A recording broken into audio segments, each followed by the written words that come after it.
Magandang araw po sa ating lahat mga kapatid. Maghari nawa ang kapayapaan, kasaganahan at pag-ibig na nagmumula sa ating Kristo sa bawat pamamahay, puso't isipan ng bawat isa. Maraming salamat Lord Jesus sa isang araw na naman pong muli na makabahagi ng mensahe na mula sa iyo, no? Na sa ating last na napagbulay-bulayan, na ito yung tungkol sa dalawang apostol na magkakaiba ang kanilang paraan sa pagtuturo, paraan ng Diyos para kanilang ituro, ipangaral ang mabuting balita.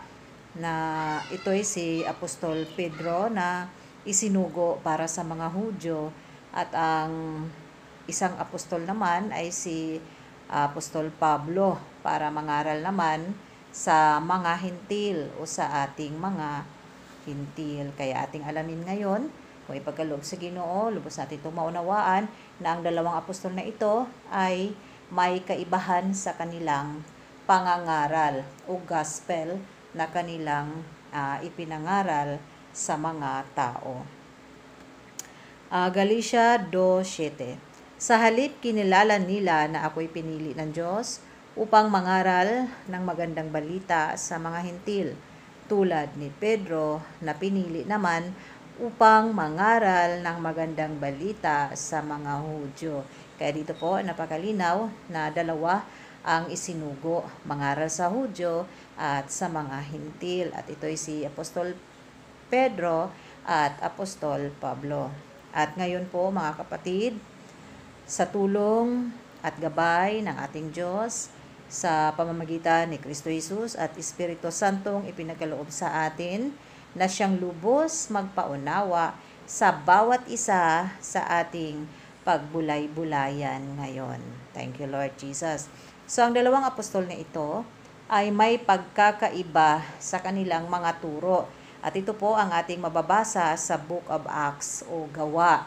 Ang Book of Acts o Gawa is a book of transition dahil ang doctrine ng salvation o kaligtasan sa church age o mananampalataya kay Kristo ay may transition o pagbabago mula sa mga Hudyo patungo sa mga hintil, mula kay Apostol Pedro patungo kay Apostol Pablo. Tanong: ano ba ang pagkakaiba ng content o mensahe o turo ng dalawang apostol na ito tungkol sa pagkamatay ni Jesus sa krus bilang bagong tipan, New Testament o bagong kasunduan ng Diyos sa sanlibutan? Unahin po natin si Apostol Pedro. No? So, ang kabuuang turo ni Apostol Pedro para sa mga Hudyo ay mababasa po natin sa Gawa chapter 2 verse 14 hanggang 40. So dito ating malalaman na nangaral si Apostol Pedro sa Hudyo sa Jerusalem. At ito ay may pamagat na ang sermon ni Pedro. So doon natin mababasa yan, no? Gawa chapter 2, 14-40. At sa kanyang pangangaral, dito kasama ang 11 apostol na kasama ni Apostol Pedro. At ito po ang mensahe o content ni Apostol Pedro bilang bagong tipan ng Diyos sa mga Hudyo. Gawa 2:36. Kaya't dapat malaman ng buong Israel na itong si Jesus na ipinako ninyo sa krus, siya ang ginawa ng Diyos na Panginoon at Kristo. At nang marinig ito ng mga Hudyo, nabagabag ang kanilang kalooban. No? Dahil ang kanila palang ipinapako ay Kristo. No? Isang Panginoon at Kristo. Kaya nabagabag ang kanilang kalooban. Dahil ang ipinako nila sa krus ay ang Mesiyas, ang tagapagligtas, ang totoong Panginoon at Kristo mula sa Diyos. Kaya tinanong nila si Apostol Pedro at mga kasama, mga kapatid, ano ang gagawin namin? So yun yung tinatanong nila kasi parang grabe yung konsensya ng mga Hudyo na ang kanila palang pinapako sa krus ay ang Mesiyas, tagapagligtas.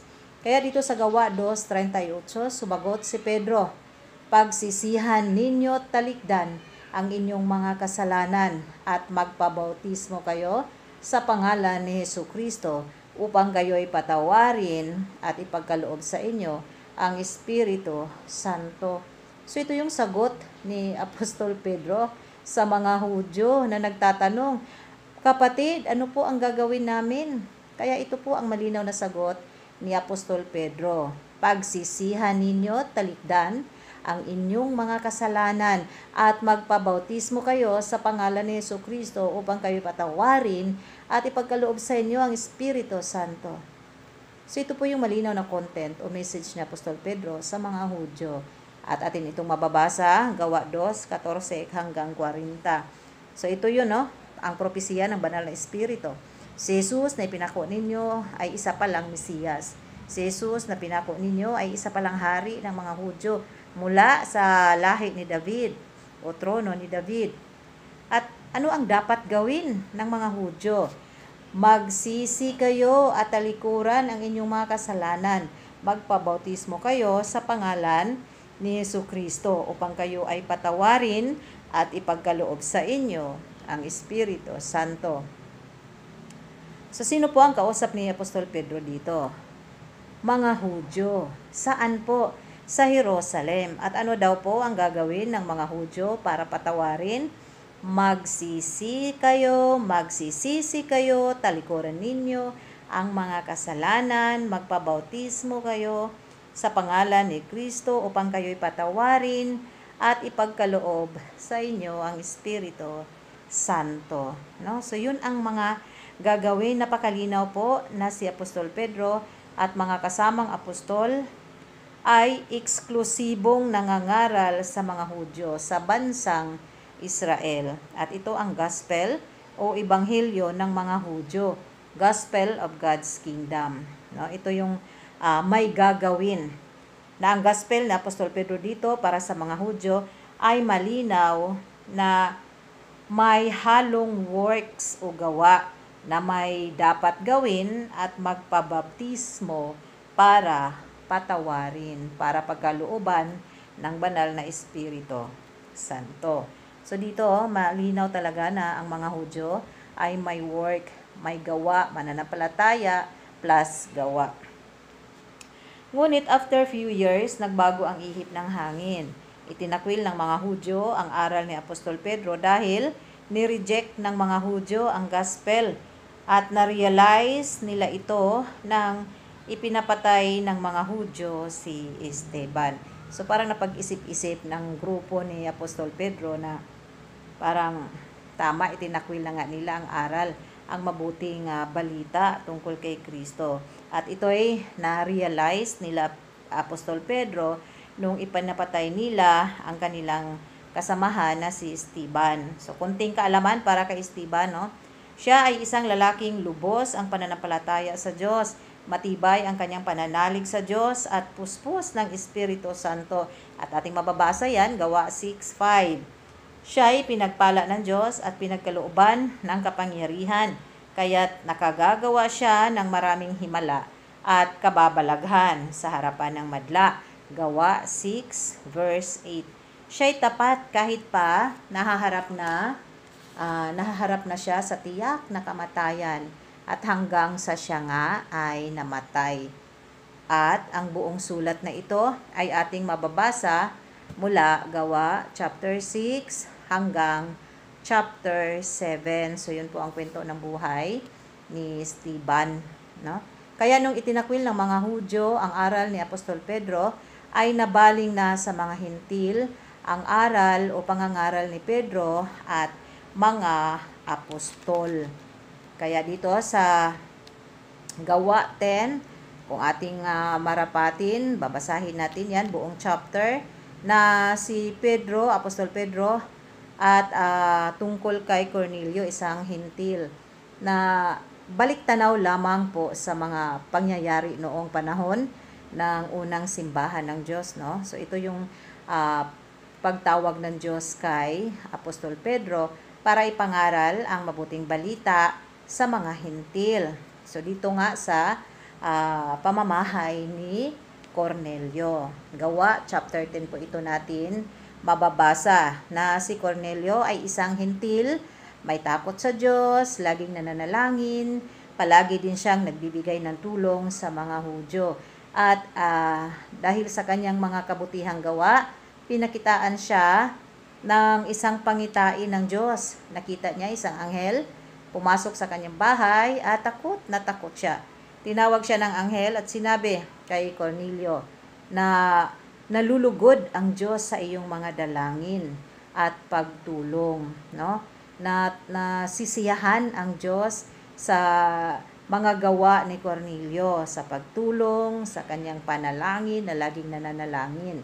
At sinabi pa ng anghel sa kanya na magpasugo ng ilang tao para puntahan si Apostol Pedro sa lugar na kanyang tinutuluyan.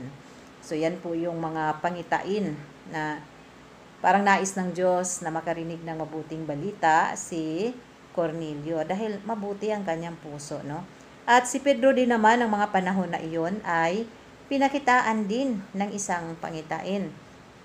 At ang pangitain na iyon ay kailangan din niyang ipangaral sa mga hintil ang mabuting balita na pinakitaan si Apostol Pedro ng Diyos, no, na isang parang tela ba, parang kumot na nakikita ang iba't ibang uri ng hayop at ang sabi ng Diyos, Pedro, kumuha ka dyan, magpatay ka ng hayop at kumain ka. Pero anong sagot ni Pedro? Hindi po ako kumakain ng marumi. Pero sabi ng Diyos, huwag mong sabihing marumi, ang nilinis ko na. So parang ang pinahiwatig doon ng Diyos na hindi na kailangang mamili sa pangangaral ng mabuting balita. So yun pala yun, no? Kaya yun yung unang pagtawag ng Diyos. So yun yung unang pagkakataon na nangaral si Apostol Pedro sa mga hintil. At ito'y doon kay Cornelio. Sa Gawa 10 po natin yan mababasa. Kaya dito sa Gawa 15:7, mga kapatid, nalalaman ninyo na noong nakaraang mga araw, hinirang ako ng Diyos upang ipangaral sa mga hintil ang mabuting balita at sila na may sumampalataya, no, na ibinalita ni Apostol Pedro na siya'y tinawag ng Diyos para ipangaral ang mabuting balita sa sambahayan ni Cornelio nga at silang lahat ay sumampalataya. Na dito parang hindi matatanggap ng mga kasamahan ni Apostol Pedro, mga Hudyo, na nangaral si Apostol Pedro sa mga hintil dahil sila nga ay sinugo lamang para sa mga ligaw na tupa ng Israel o mga Hudyo, no? Parang hindi makakapaniwala na sinugo si Apostol Pedro na mangaral na ngayon sa mga hintil. At ang masakla pa, ang lahat ng nakarinig sa aral ni Apostol Pedro na mga hintil, mga kasamahan ni Cornelio, ay nananampalataya sa salita ng Diyos. At sila'y nabautismohan sa Espiritu Santo on the spot. Na sila nananampalataya, marinig ang mensahe ni Apostol Pedro, sila agad ay nananampalataya, naniwala, nananalig sa ating Panginoong Hesus, at sila'y nabautismuhan sa Espiritu Santo dahil sa pananalig kay Kristo. Thank you, Lord Jesus. Gawa 10:47. Tulad natin sila ay pinagkalooban din ng Espiritu Santo. Sino pa ang makahahadlang na bautismuhan sila sa tubig o salita ng Diyos, no? Parang sinabi dito ni Apostol Pedro, sino ako para hadlangan na ang kanilang pananampalataya ay nakikita ng Diyos.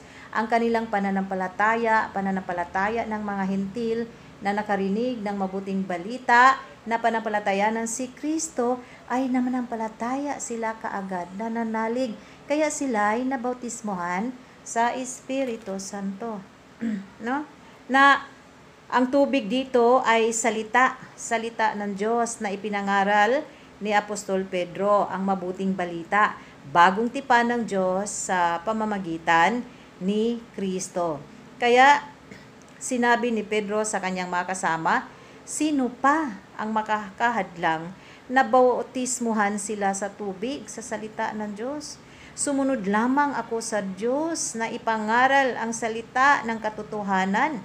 Kaya ang lahat na sumampalataya ay nabautismohan sa salita ng Diyos. At sila'y pagkalooban din ng Espiritu Santo ng Diyos tulad natin. Kaya ang bautismo dito sa mga hintil ay pananampalataya kay Kristo. Hindi yung ilublob sa tubig, no? Hindi tulad ng ginawa ni Juan Bautista na iyon ay baptize sa talagang literal na tubig. Dahil ang bautismo sa tubig o kanang ilublob sa tubig nga pagbautismo ay katuroang Hudyo na sila dito parihan ni Kristo, gibuhat ni Juan Bautista, gilubog sa tubig, tapos gikunsara ng Espiritu Santo. So, yun ang kanilang katuruan. At iyon ay sa mga Hudyo, hindi po sa atin. So, ang sa ating mga hintil, mananampalataya kay Kristo, sa mabuting balita, gospel of God's grace, at tayo'y mabaptize sa salita ng Diyos at pagkalooban ng Espiritu Santo dahil sa pananampalataya natin kay Kristo, no? Kaya nga napaka thank you Lord Jesus sa pananampalataya natin, tayo'y nabaptize na sa Holy Spirit. Kaya mga kapatid, para hindi tayo mali, no, sa ating pagbabasa ng banal na aklat, dapat talagang alam natin ang tamang paggamit ng salita ng katotohanan or rightly dividing the scripture. Kasi marami tayong mababasa sa Bible, bautismo, no? Hindi natin alam na ang bautismo pala nating binabasa ay bautismong literal na ilublob sa tubig, na yun ay katuruan ng mga Hudyo. Pero sa ating mga hintil, ang bautismo dito ay pananampalatayanan natin si Kristo, salita ng katotohanan, mabuting balita, na si Kristo namatay dahil sa ating kasalanan, at sa pananampalataya natin na iyan, tayo'y pagkalooban ng Espiritu Santo ng Diyos. Amen? Kaya, dapat talagang unawaing mabuti, dapat talaga na panampalatayanan natin si Kristo ng tapat, walang pag-alinlangan, upang sa araw-araw ng ating buhay, ang Espiritu Santo ang magtuturo sa atin ng pawang katotohanan at hindi kasinungalingan. Ituturo sa atin ng Banal na Espiritu ang tamang pag-unawa sa mga buhay na salita na ating ma-encounter dito sa banal na kasulatan. Kaya po, mga kapatid, para hindi tayo ma-prank, para hindi tayo mali sa atong pagbasa sa banal na aklat, dapat talagang alam natin ang tamang paggamit ng salita ng katotohanan or rightly dividing the scripture. Amen? At sinabi pa rin ni Apostol Pedro sa Gawa 15:11, sumampalataya tayo at naligtas sa pamamagitan ng biyaya ng Panginoong Hesus. Gayon din naman sa mga hindi Hudyo. Amen. Sino ang tinutukoy dito ni Apostol Pedro? Tayo po na mga hintil na tulad ni na Pedro at mga kasama ay maliligtas sa pamamagitan ng biyaya o kagandahang loob ng ating Panginoong Diyos sa pamamagitan ni Kristo. Dahil ang pagkamatay ni Kristo ay para sa lahat na mananampalataya kay Kristo. Dahil si Kristo ay para sa tibuok kalibutan, buong sangkatauhan, Hudyo, Grego ka man, si Kristo ay para sa iyo kung ikaw naniniwala kay Kristo. Amen? Kaso, dito sa sa conversation ng mga Hudyo ni Apostol Pedro, ay pinagtatalunan ng mga Hudyo itong nangyayari kay Apostol Pedro. Hindi nila matanggap na tayong mga hintil ay walang gagawin kundi mananampalataya lamang ni Kristo ay maligtas na, makaangko na sa biyaya libreng kaligtasan. So napakalinaw po sa Gawa 15:11. Sumampalataya tayo at naligtas sa pamamagitan ng biyaya ng Panginoong Hesus. Gayon din naman sa mga hindi Hudyo. Amen. Kaya thank you Lord Jesus. Napaka-amazing ng ating Diyos. Binigyan tayo ng biyaya, regalo para sa ating kaligtasan. At dito sa Gawa 15:1 na pinagtatalunan na nga ito ng mga kasamahan ni Apostol Pedro, no? At sabi dito sa Gawa 15:1, kapag hindi kayo magpatuli ayon sa kautusan ni Moises, hindi kayo maliligtas. Na, parang galit na yung mga kasama ni Apostol Pedro, no? Na kung kayo man ay maligtas sa biyaya, kailangan nyo magpatuli ayon sa kautusan ni Moises. Na kapag hindi daw magpatuli ang mga hintil o sumunod sa kautusan ni Moises, ay hindi maliligtas. Ang pagtalo-talo na ito ay mababasa po natin buong Gawa 15. So matindi, no? Talagang mayroong mga judgmental na ayaw nila na pati ang mga hintil, tayo, ay makaangkon o kaligtasan. So may pagtalo-talo pala dito sa panahon nila ni Apostol Pedro sa pangangaral niya sa mga hintil. Kaso dito sa Gawa 59, napakaganda po talaga ng kwento na ito na katotohanan, pawang katotohanan dahil ito'y buhay na salita mula sa ating Diyos. No? Dito sa Gawa 59, isang tingin ng Diyos sa kanila at sa atin, so hentil at Hudyo.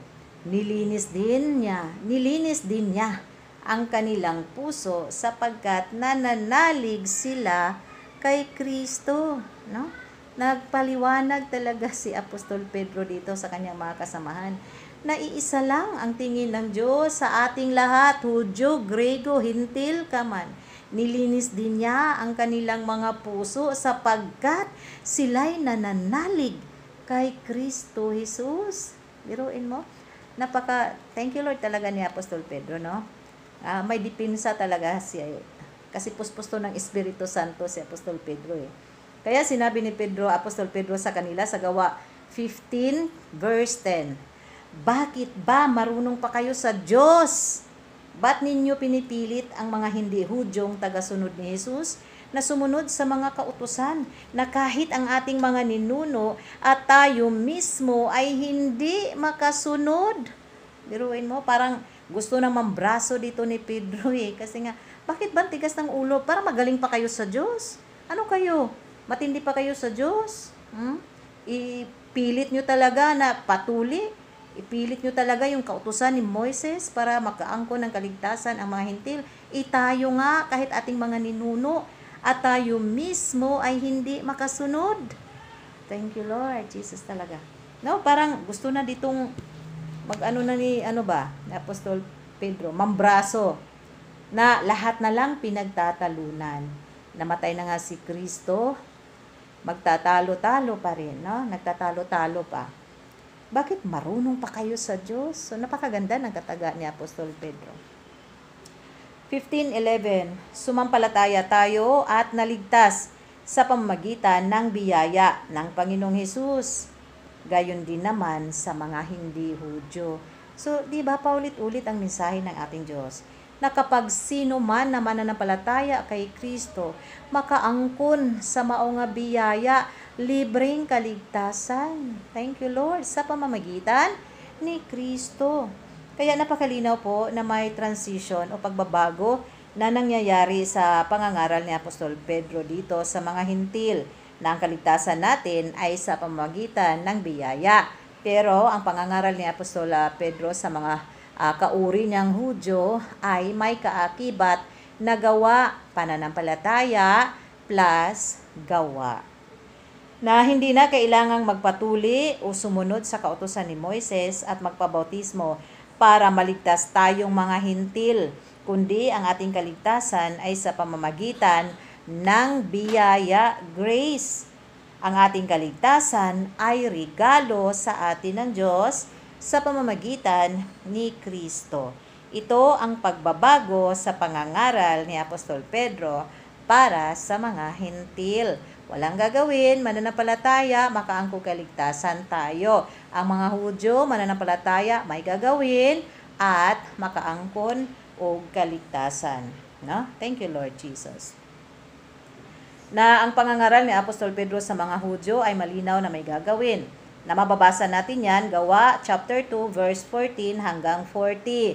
At ang pangangaral ni Apostol Pedro sa mga Hintil ay walang gagawin kundi ang mananampalataya lamang kay Kristo sa mabuting balita, full grace gospel at maligtas. At iyan naman ay ating mababasa, Gawa 15, 11, 15, 9. So ngayon, dito na tayo sa pangalawang apostol na sinugo para sa mga Hintil. Sino ba ang sinugo para sa mga Hintil? Dito papasok si Apostol Pablo. Na? Thank you, Lord. So, yun na yung version ni Apostol Pedro. Dito naman tayo sa pagtuturo ni Apostol Pablo. Excited lang ang buhay. Na Gawa 26, 16, 18. Sabi ni Jesus kay Apostol Pablo, "Tumayo ka, nagpakita ako sa iyo upang ikaw ay suguin, upang magpatutuo sa nakita mo ngayon at sa mga ipapakita ko pa sa iyo. Ililigtas kita sa mga Hudyo at mga Hintil na pagsusuguan ko sa iyo. Susuguin kita sa mga taong iyon upang imulat ang kanilang mata, upang ibalik sa kaliwanagan mula sa kadiliman at sa Diyos mula sa kapangyarihan ni Satanas. At sa pamamagitan ng pananampalataya nila sa akin, sila'y patatawarin sa kanilang mga kasalanan at sila'y mapapabilang sa mga taong pinaging banal ng Diyos." Amen. Dito, sinugo si Apostol Pablo ng ating Panginoong Hesukristo para mamulat sa katotohanan ang mga tao, maibalik sa kaliwanagan ang mga nasa kadiliman, mawala sa kapangyarihan ng dyablo at mabalik sa totoong Diyos, no? At sa pamamagitan ng pananampalataya, na kung sila'y mananampalataya, sila'y patatawarin sa kanilang mga kasalanan at sila'y mapapabilang sa mga taong pinaging banal ng Diyos. Amen. Thank you, Lord. So malinaw po na ang gospel na ipangaral ni Apostol Pablo sa ating mga Hintil ay sa pamamagitan ng pananampalataya nila sa akin, sila'y patatawarin sa kanilang mga kasalanan at sila'y mapabilang sa mga taong pinaging banal ng Diyos. At sino po ang nagsabi nito o nagutos kay Apostol Pablo para ito'y ipangaral sa atin? Si Jesus. Si Jesucristo mismo. Thank you, Lord. Na yan ay ating mababasa, Gawa 26, 16, 18. At ito'y gospel of God's grace. So, ito yung full grace gospel. So, ito yung dispensation theory of grace, biyaya. No works, just faith to Jesus alone. No? No baptism na ilublob ka sa tubig, literal. So, ang baptism sa ating mga Hintil ay pananampalatayanan si Kristo at sa ating pananampalataya, tayo may panganak muli, maborn again. Ito yung baptism sa atin sa Espiritu Santo dahil sa ating pananalig kay Kristo. Juan 7, 38-39. Ayon sa sinasabi ng kasulatan, mula sa puso ng nananalig sa akin ay dadaloy ang tubig na nagbibigay buhay.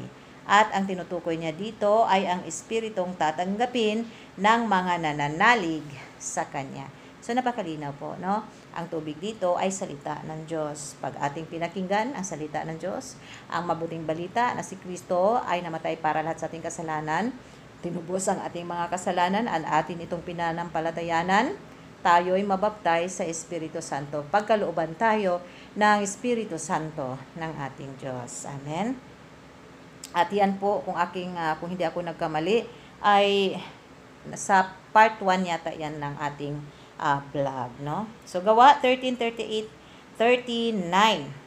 Dapat ninyong malaman, mga kapatid, na ipinangaral sa inyo na ang kapatawaran ng kasalanan ay sa pamamagitan ni Jesus, at ang lahat ng nananalig sa Kanya ay pinatawad sa lahat ng pagkakasalang hindi maipatawad sa inyo sa pamamagitan ng kautusan ni Moises. Amen? Tayo'y mapapatawad sa pamamagitan ni Kristo kung tayo'y mananampalataya kay Kristo, na kailanman ang pagkakasala natin ay hindi maipapatawad sa pamamagitan ng pagsunod sa kautusan ni Moises. Kaya nga yung kautusan na yan, parang lalo pang pinamulat ang ating mga kasalanan. Hala, sunod putaan ng kautusan na hindi man yan para sa atin.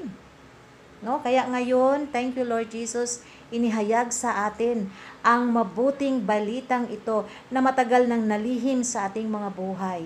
Na pataka ratag sunod sa atong mga pagtuong mga mali sa nga tanan, Pero ngayon, thank you Lord Jesus, hindi niya hahayaan na tayo ay laging naliligaw. Ligaw pa rin. Hanggang sa mawa na tas kalibutan, tuwa pa rin ta sa pagkaligaw. Pero ngayon, itinuro sa atin, minulat ang ating mga mata sa kaliwanagan mula sa kadiliman. Ihinahon tayo ngayon sa ating kasalanan dahil kay Kristo. Pananaligan natin si Kristo dahil yan lang lamang po ang nais ng ating Diyos para sa atin. Dahil si Kristo ay regalo sa sanlibutan, na mapalad ang lahat ng tumanggap sa regalong ito, ang mananampalataya sa regalong ito na mo si Kristo, upang ang ating kasalanan na kailanman hindi mapatawad sa pagsunod sa kautusan ni Moises ay mapapatawad sa pamamagitan ng pananampalataya natin kay Kristo. So malinaw po sa verse na ito na ang gospel na ipinangaral ni Apostol Pablo sa ating mga hintil ay pananampalataya lamang, faith alone, gospel. Kaya thank you Lord Jesus dahil ito'y biyaya sa atin. Ang gagawin natin, mananampalataya, tapos ligtas tayo, napatawad tayo lahat sa ating mga kasalanan, pinaging banal tayo sa mata ng Diyos. Anong paraan ng kaligtasan natin? Pananampalatayanan si Kristo. Kaya ang aklat ng Gawa ay book of transition of the gospel, So may pagbabago dito dahil ang tinitingnan dito ang pagtuturo ni Apostol Pedro.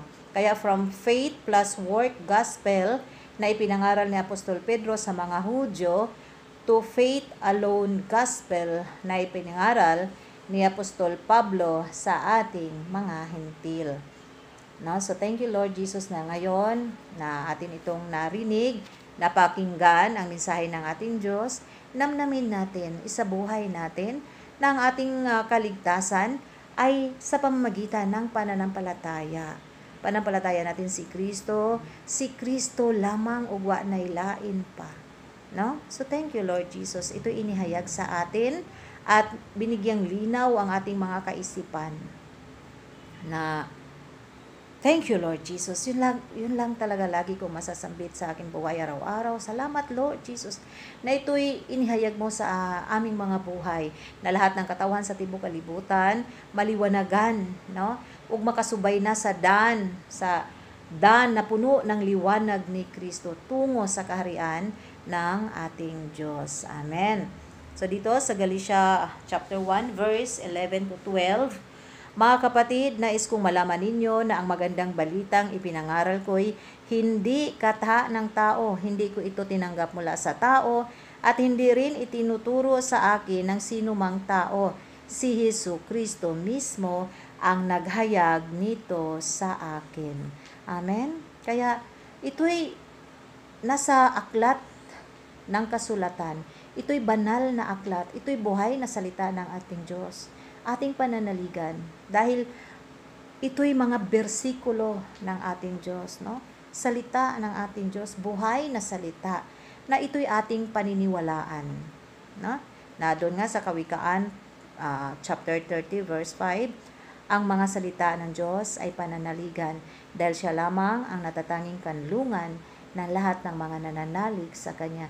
So ito yung salita ng katotohanan, paniwalaan natin dahil ang Biblia ay nagtuturo sa atin sa daan tungo sa katotohanan, kaligtasan, buhay na walang hanggan. At ang bitbit nito para sa ating lahat ay pagpapala mula sa Diyos sa pamamagitan ng ating pananalig kay Kristo. Kaya malinaw po na ang faith alone gospel ay utos mula kay Kristo na walang gagawin tayong mga hintil, pananampalataya na lamang si Kristo sa natapos na gawa ni Kristo sa krus ng Kalbaryo.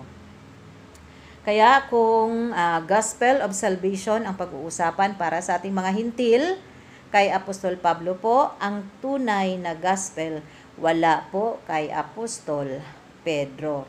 Kaya ang New Testament ay nahahati sa tatlong panahon para sa kaligtasan o dispensation for salvation and end times. No? Kaya yung aklat mula Mateo, Marcos, Lucas, Juan, ito'y salvation para sa mga Hudyo. Tandaan po natin, salvation lamang po ang pinag-usapan dito. Pero yung ibang katuruan, yung mga payo, yung mga pag-uugali ni Kristo, doctrine na iba pa man, ay para sa lahat yan. Pero parting kaligtasan, ang Mateo hanggang Juan ay kaligtasan para sa mga Hudyo. At ang gawa naman ay transition book from Jews o from Hudyo to Hintil. At ang Roma naman hanggang Philemon, Roma, Corinto, Galatia, Episo, Filipos, Colosas, Thessalonica, Timoteo, Tito, Philemon, ito'y kaligtasan para sa ating mga hintil. At ang Hebreo naman, Santiago, Pedro, Juan, Judas, ito naman ay kaligtasan para sa mga Kristiyanong Hudyo. Ang pahayag naman ay Book of Prophecy, prediction sa end time. Kaya ang aklat para sa ating mga hintil, kung kaligtasan ang pag-uusapan, ay ang aklat mula Roma hanggang Philemon. Iba pang verses, mga kapatid, na magpapatunay na si Apostol Pablo ay pinagkatiwalaan ng Diyos upang ipahayag ang mabuting balita, full grace gospel sa ating mga hintil. Unang Timoteo 1:11, aral na naayon sa mabuting balita. Ito'y galing sa dakila at mapagpalang Diyos at ipinagkatiwala sa akin upang ipahayag. So si Apostol Pablo po ito, pinagkatiwalaan ng Diyos para ipahayag ang mabuting balita para sa ating lahat na mga hintil. Ikaduhang Timoteo 2:8, alalahanin mo si Jesucristo ang nagmula sa angkan ni David at ang muling nabuhay. Ito ang mabuting balitang ipinangaral ko. So ang ipinangaral ni Apostol Pablo ay tungkol kay Kristo. Siya ay pumirito sa lupa, namatay, nabuhay para sa ating kaligtasan. Yun po yung mabuting balita. Biyaya, libreng kaligtasan, pananampalatayan lamang natin si Kristo at tayong lahat makakamit ng kaligtasan. At meron pa sa Roma 16 verse 25, Roma chapter 2 verse 16. So, malinaw po na si Apostol Pablo ang tinawag para ipangaral sa ating mga hintil ang kaligtasan sa pamagitan lamang ng pananampalataya at ito'y biyaya, kagandahang loob ng Diyos sa pamagitan ni Kristo. At ito po ang malinaw na content o mensahe, gospel ni Apostol Pablo para sa ating mga hintil. So, ito po yung ebanghelyo, no? Atin itong mababasa, 1 Korinto 15, verse 1 hanggang 4. Mga kapatid, nais kong ipaalaala sa inyo ang mabuting balita na ipinangaral ko sa inyo. Ito ang aral o ebanghelyo na inyong tinanggap at hanggang ngayon ay pinaninindigan ninyo. Sa pamagitan nito'y maliligtas kayo kung panghahawakan ninyong mabuti. Ang ipinangaral ko, maliban na lamang kung hindi talaga tunay ang inyong pananampalataya, sapagkat ibinigay ko sa inyo ang pinakamahalagang aral na ibinigay sa akin. Ano itong pinakamahalagang aral na ibinigay kay Apostol Pablo? Na si Kristo'y namatay upang iligtas tayo sa ating mga kasalanan, ayon sa kasulatan. Inilibing siya, ngunit muling nabuhay sa ikatlong araw, ayon din sa kasulatan. Amen. Thank you, Lord Jesus. Napakalinaw po na ang mabuting balita, Gospel of God's Grace, na turo ni Apostol Pablo, ay na pananampalataya lamang ni Kristo sa tinapos na gawa ni Kristo sa krus ng Kalbaryo ang ating kaligtasan. Si Kristo ay namatay dahil sa ating mga kasalanan. Siya ay inilibing at nabuhay sa ikatlong araw ayon sa kasulatan. So ito po yung unang Korinto 15 verse 1 to 4. So ito po ang content o gospel, ebanghelyo na ipinangaral ni Apostol Pablo para sa ating mga hintil. Ito ang pinakasentro ng mensahe o gospel o pangangaral ni Apostol Pablo para sa atin, no? Na namatay si Kristo para sa ating kasalanan. Roma 6:33, sapagkat kamatayan ang kabayaran ng kasalanan, ngunit ang kaloob ng Diyos ay buhay na walang hanggan sa pamamagitan ni Kristo Jesus na ating Panginoon. Amen. Isa pa pong verse, Efeso 1:7. Tinubos tayo ni Kristo sa pamamagitan ng kanyang kamatayan at sa gayoy pinatawad na ang ating mga kasalanan.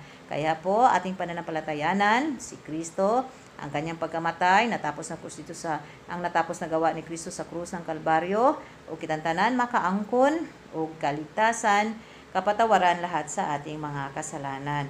Kaya hanggang kailan naman ang kapatawaran na ito? May expiration ba ang kamatayan ni Kristo sa krus? Hebreo 9:12.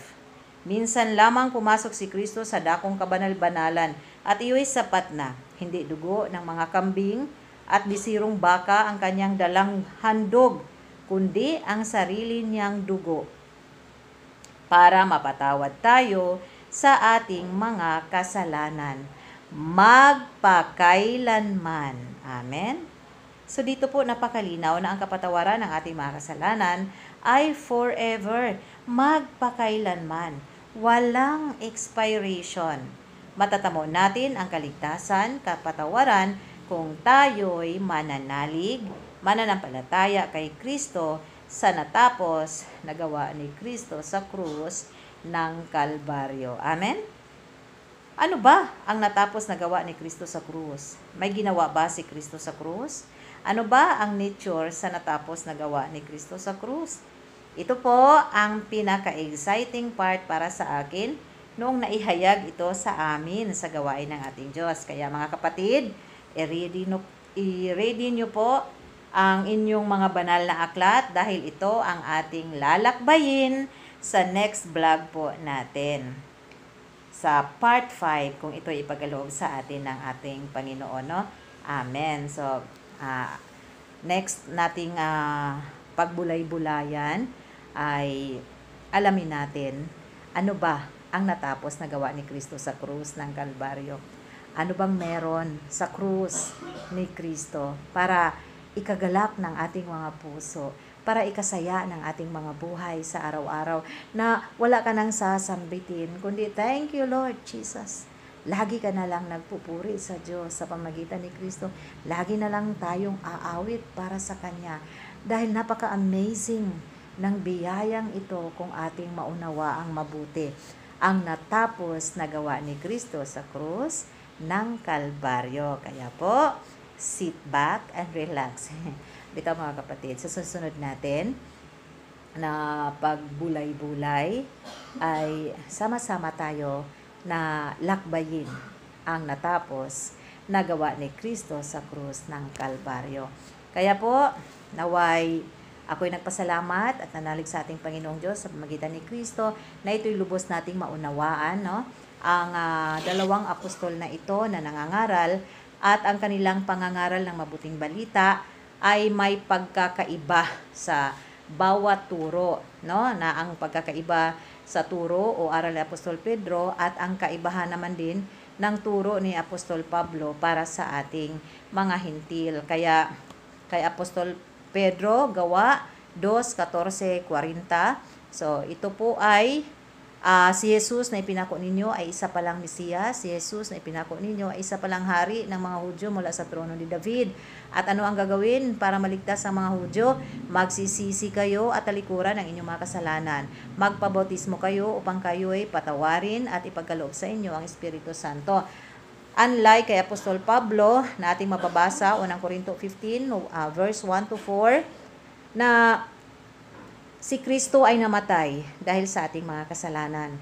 Siya ay inilibing at nabuhay sa ikatlong araw ayon sa kasulatan. Kaya ang gospel na ipinangaral ni Apostol Pedro para sa mga Hudyo ay faith plus work gospel. At ang gospel na ipinangaral ni Apostol Pablo para sa ating mga hintil ay faith alone gospel. Nawa po'y ito'y ating lubos maunawaan. Kaya ipag-pray lang natin, hingin natin sa Diyos na ang lahat ng ito ay ating lubos maunawaan, ang mga mensahe ng Diyos sa araw-araw sa ating buhay, no, na ating pananampalataya ng si Kristo. Dahil sa ating pananampalataya, ang bawat isa sa atin ay pagkalooban ng Banal na Espiritu. Ito yung baptism sa Holy Spirit sa ating mga buhay at magtuturo sa atin sa araw-araw ang Espiritu Santong ipinagkaloob sa atin ng Diyos upang lubos nating maunawaan. Gaano man kalalim ang mensahe ng Diyos, ito'y lubos nating maunawaan sa ating mga buhay at maisabuhay sa araw-araw at maaari din natin itong ipahayag, i-share sa ating kapwa sa pamamaraan din ng ating Diyos pamagitan ni Kristo. Kaya muli, maraming salamat mga kapatid na dito pinagtagpo tayo ng ating Diyos sa pamagitan ni Kristo sa vlog na ito sa Full Grace Gospel, na ang lahat ng ito ay pamaraan ng ating Diyos. Pakinggan natin ang kanyang mensahe, naway ang nakikita natin ay ang ating Panginoong Kristo na ibinuhis niya ang kanyang buhay, ang kanyang paghihirap para lamang tayong lahat makakamit ng kaligtasan tungo sa buhay na walang hanggan, ukit ang tanan, makangadto sa kaharian sa Diyos sama-sama, walang maiwan isa man dito sa sanlibutan. Kaya hanggang sa muli mga kapatid, mga kaigsuunan, sa ang sulok man sa mundong ito, at ang ating next na lalakbayin, pagbulay-bulayan, ay tungkol sa natapos na gawa ni Kristo sa krus ng Kalbaryo. Ang tawag dito, amazing grace talaga, na dito mo makikita gaano kabuti ang ating Panginoon sa ating mga buhay. Kaya maraming salamat muli sa ating lahat. Thank you, Lord Jesus, as always and forever. Charito po sa ating lahat. Tayo po'y lubos na pinagpala at minaburan ng ating Diyos. Thank you, Lord Jesus.